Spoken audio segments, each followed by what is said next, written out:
U.S. says it has sent 15 Guantanamo Bay detainees to the United Arab Emirates, the largest single transfer during President Barack Obama's administration.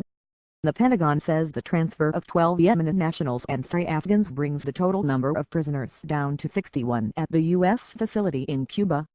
The released inmates had been held without charge, some for over 14 years. President Obama wants to close the prison before he leaves office. Will Guantanamo prison finally close? What is Guantanamo Bay? The detention facility on an American naval base in southeastern Cuba. The jail was opened by former U.S. President George W. Bush in January 2002 to accommodate foreign terror suspects after the September 11 attacks in 2001 and the subsequent US-led invasion of Afghanistan. Some 779 men have been brought there since it opened. Why does Obama want to close it?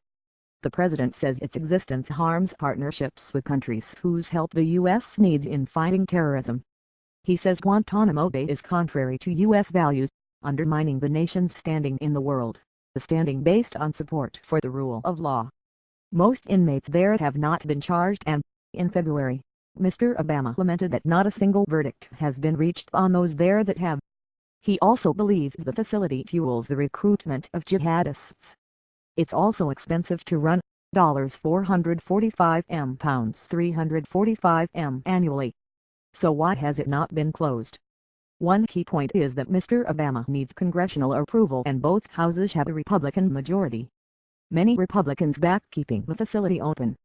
Ted Royce, the Republican chairman of the House Foreign Affairs Committee, condemned the latest releases, saying, once again, hardened terrorists are being released to foreign countries where they will be a threat. Republican presidential candidate Donald Trump has said that, if elected, he will fill it with bad dudes and bring back the hell of a lot worse than waterboarding, the controversial interrogation technique human rights activists regard as torture. The other major issue is what to do with the remaining inmates. Mr. Obama has attempted to have them brought to the U.S. for trial.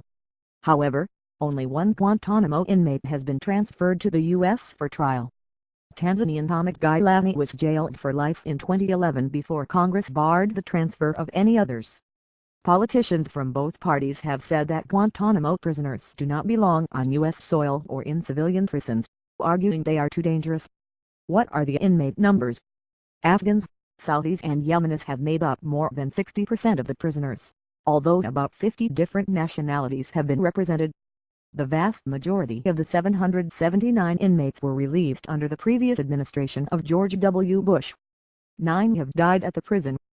Mr. Obama has approved regular releases, totaling 161, with detainees heading for resettlement around the world. 2 are the key prisoners left. Only 61 prisoners remain, of whom 20 are approved for release.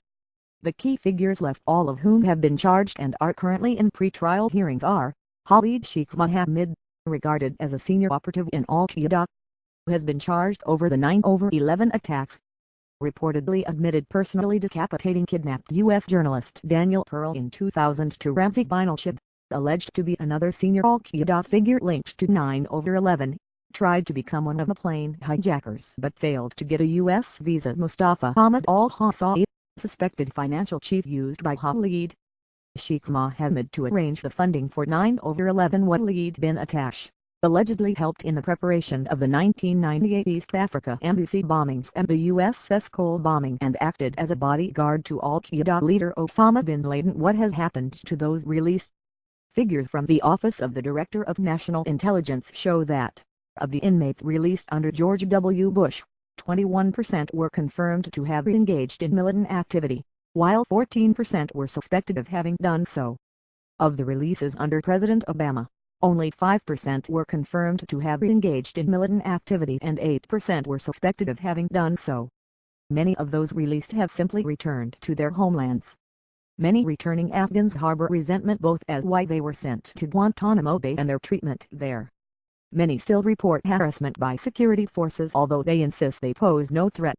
Among the countries taking inmates in releases under Mr. Obama are the UK, Georgia, Senegal, Saudi Arabia, Slovakia, Morocco, the UK, Mauritania, Oman, Bosnia, Montenegro, Algeria, Kazakhstan, Uruguay, Estonia and El Salvador. Inevitably the results have been mixed, given cultural differences. Uruguay took 6 Arab men in December 2014 but later said it would take no more, arguing the ex-inmates had struggled to adapt to the country. One inmate, Abu Bakr Kazai, a Uyghur from northwestern China, found himself working as a pizza chef cooking halal Italian food in Albania.